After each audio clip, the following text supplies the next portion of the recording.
Ahmedabad airport પર પકડાયો 10.9 kilo hydroponic ગાંજો સાથે બેંકોકથી આવેલા એક મુસાફરની ધરપકડ થઈ છે। એરપોર્ટ પર કસ્ટમના એર ઇન્ટેલિજન્સ યુનિટની મોટી કાર્યવાહી। ટ્રોલી બેગમાં પોલિથીનના 5 પેકેટ છુપાવવામાં આવ્યા હતા। જો કે હાઇડ્રોપોનિક ગાંજો એ પેકેટોમાં હતો અને એનડીપીએસ એક્ટ હેઠળ માલ સામાન જપ્ત કરી મુસાફરની અટકાયત કરવામાં આવી છે। વધુ વિગતો સાથે સંવાદદાતા દીપક આપણી સાથે ફોન લાઈન પર જોડાઈ ગયા છે। દીપક, એરપોર્ટ પર પકડાયો નશાનો સામાન, શું વધુ અપડેટ?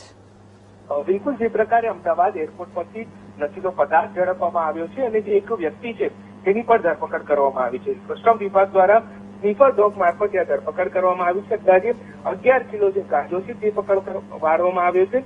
બેંકોકથી આવેલો જે યાત્રી છે તેની પાસેથી શંકા જતા કસ્ટમ વિભાગ દ્વારા સ્નીફર ડોગ મારફતે તપાસ કરવામાં આવી હતી, જેમાં મારીજુઆનાનો જે પેકેટ છે તે મળી આવ્યા હતા। કુલ 11 કિલો જેટલો જથ્થો જે 5 સિલ્વર કલરની જે પોલિથીન છે તે મારફતે પકડવામાં આવ્યો છે ને એ કસ્ટમ વિભાગ દ્વારા વધુ તપાસ કરવામાં આવી રહી છે।